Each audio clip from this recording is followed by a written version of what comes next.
Quem é Conde Dooku, também conhecido como Darth Tyrannus, que foi citado, né, lá no último episódio de The Mandalorian pelo comissário Hellgate, né, que era um apoiador da ideologia do Dooku e tudo mais. Ele foi um Lord Sith muito importante e hoje eu vou contar a história dele aqui nesse vídeo, mas é já, depois da vinheta.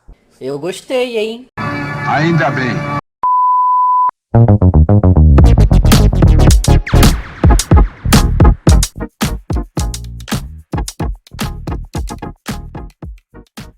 Aí, sejam todos bem-vindos, bem-vindas ao nosso canal. Olha, gente, se você tá chegando aqui pela primeira vez, eu sou o Oliver, né, e tô me apresentando pra vocês.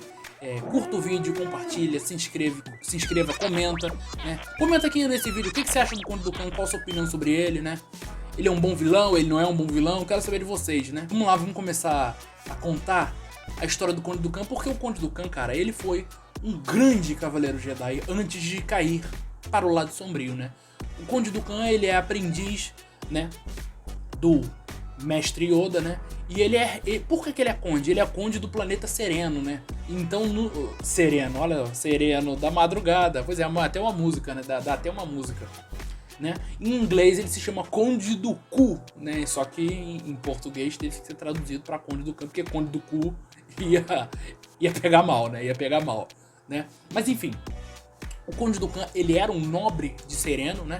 E foi realmente integrante da Ordem Jedi e aprendiz do Mestre Yoda, né? Então você vê que é interessante, o cara já começa com moral, né? Já começa com moral. Agora, gente, por que o Conde Dooku se desligou da Ordem Jedi, né? E veio a se aliar ao Palpatine? Até recentemente a gente não sabia exatamente o que tinha acontecido. Só que com a série animada Tales of Jedi, né, foi mostrado realmente um pouco mais sobre a história do Conde Dooku antes dele se tornar um Lord Sith, e mais especificamente quando ele caiu pro lado sombrio e se tornou aprendiz do Palpatine, né?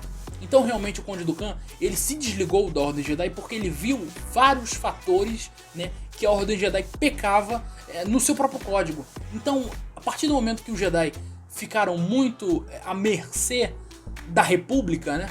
Ficaram muito corrompidos, de certa maneira, pela República e não cumpriam seu real propósito, que era manter a paz e a ordem na galáxia, ajudar a quem precisasse.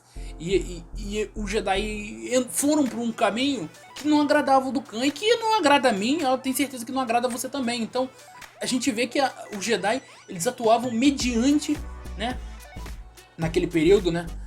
Mediante realmente o aval da República, né? E a gente sabe também que o planeta do Dooku Sereno foi atacado em algum momento, ali antes dele cair pro lado sombrio, né? E esse foi um dos fatores que levou o Dooku a também fazer parte, né, do Sith, né? Ser o aprendiz do Imperador, porque, cara, o Sereno foi atacado, a República não atendeu ao pedido de socorro, né, do Dooku, e o Jedi também não. Então, isso também foi um dos grandes fatores que levou o Dooku a se desligar da Ordem Jedi. E o Dooku, ele teve um aprendiz, o aprendiz dele foi ninguém mais, ninguém menos que Qui-Gon Jinn, né? E quando o Qui-Gon morreu lá em Ameaça Fantasma, né? Tô fazendo confusão o nome dos filmes. Em Ameaça Fantasma, né? A gente vê realmente em Tales of Jedi a reação do Dooku. O Dooku, ele fica de cara com a Ordem Jedi porque, puxa, ele culpa o Jedi pelo Qui-Gon ter morrido.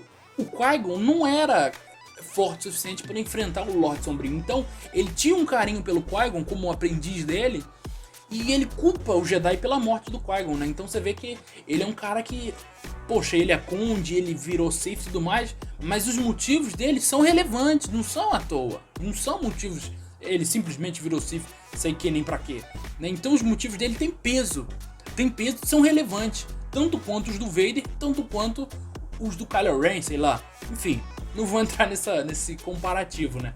Mas o Dooku realmente apoia, né, o Palpatine, se alia ao Sith porque ele vê no Sith uma maneira de combater aquele lado corrupto que o incomodava na República, né? E a partir disso, ele se alia aos separatistas, ele cria, entre aspas, né, os separatistas, a aliança separatista. Então, ele se junta com a galera que estava insatisfeita com a República. Então ele se junta com a Federação de Comércio, ele se junta com a União Tecnológica, então ele se junta com os Jonosianos, com uma turma que não gostava e não apoiava a República, estava incomodada com a forma como as coisas estavam se dando. Porque a República, na época dos filmes 1, 2 e 3, era muito falha. Isso é definitivo, isso é indiscutível. Tanto a República quanto o Jedi, né? Então, a partir disso, ele entrou nesse jogo de manipulação do Imperador, porque para o Imperador era interessante criar as guerras clônicas. Só que o Dukan embarcou nisso, né?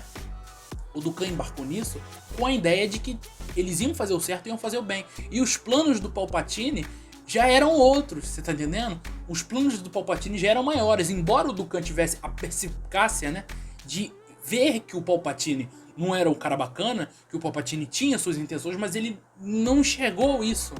Não enxergou que os planos do Imperador iam muito além dele, né?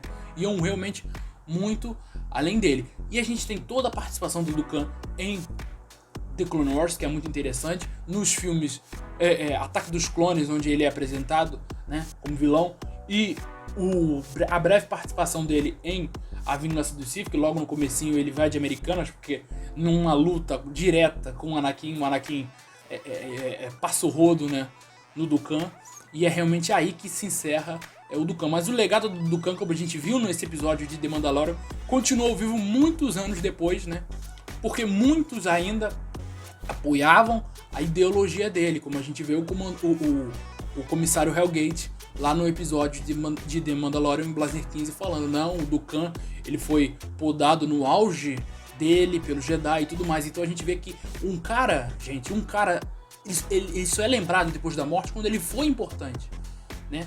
Então o Dukan foi um cara importante realmente para a história aí da galáxia, pelo menos nesse período aí das Guerras Clônicas em diante, até depois do reinado do Império, né?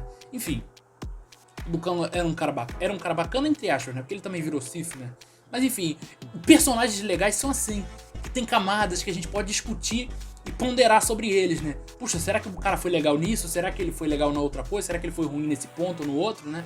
Então eu gosto de personagens assim que a gente consegue discutir e debater sobre o caráter deles, né? Mas enfim, é isso que eu tinha pra contar pra vocês hoje. Esse foi o quadro Quem é Fulano de Tal, né? Então o Fulano de Tal de hoje foi o Conde Dukan. Semana passada fizemos o do Kelleran Beck, né?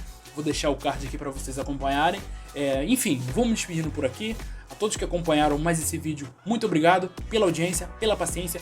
Curtam, compartilhem, se inscrevam no canal. E eu vou me despedindo por aqui e até a próxima, né, gente? Tchau!